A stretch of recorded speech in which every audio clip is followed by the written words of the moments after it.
Hello, everyone. My name is Madison Davis, and I want to thank you all for the opportunity to speak on behalf of the class of 2022 here tonight. I also want to thank the trustees, administrators, staff, teachers, and families for their work, sacrifices, and influences throughout these past 4 years.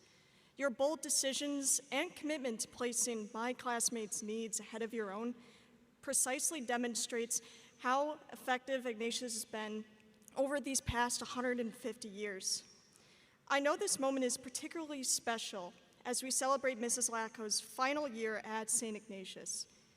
My fellow classmates, wherever you happen to be sitting tonight, I hope you come to cherish this moment, for only in its passing does it become a memory ever so desired to be relived, with the possible exception of the upcoming hour-long wait to get your high school diploma.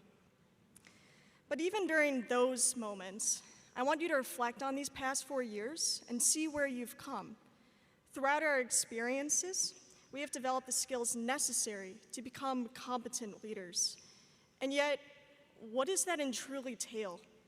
True leadership initially begins with understanding yourself first, and then manifests in virtue through action.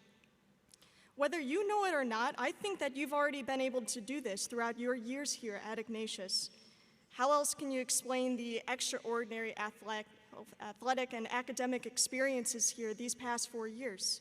From our historic football and basketball playoff runs, state golf championships, groundbreaking wins on the wrestling mats, victories in the pool and on the ice, and athletic victories in all athletic fields, to our successes in the classrooms, theaters, and, of course, Model United Nations championships.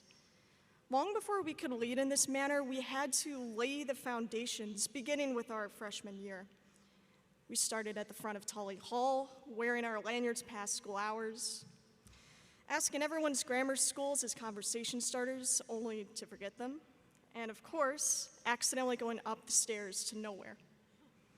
Regardless of what circumstance you are in now, I want you to pause and think about what plans you had when you first walked through those halls at Ignatius. What did you learn about yourself? Whether consciously or not, with faith and family as guides, you learned of your own capabilities.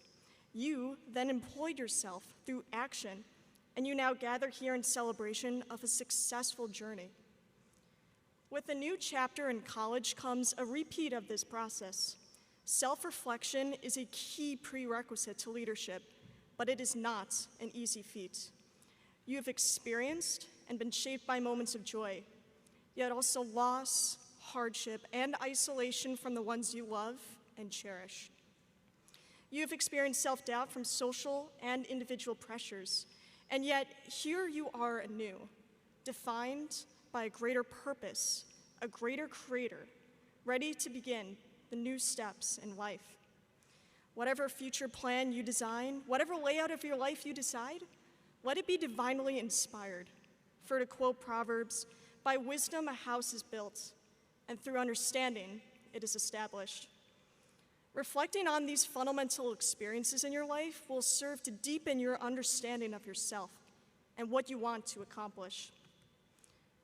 Once you know what you are capable of, be confident in who you are, and do not allow the extent to which you showcase your skills to be offset by setbacks or failures. For again, as it is written, the righteous may fall 7 times, but still get up. Show the world your perseverance through purity of action, not hollow words, and pursue those actions, whether bold or subtle, with a duty in doing God's will. I think you'll find this to be the more fulfilling route, helping others in desperate times out of love, not economic gain, leading communities for the common good, not for social approval, teaching others out of selfless curiosity, not self-promotion. We know our classmates. We've seen each other in action, and we know our potential. Parents, let me be clear, it is by the virtue of action that this class will lead the next generation. The time God takes to build our futures will depend on his own accord, so let's simply just enjoy this moment. Being a scholar of your own self takes time, but when you are ready, act with faith, act with purpose, and act as though the world is watching and counting on you, because it truly is. Thank you, and happy graduation.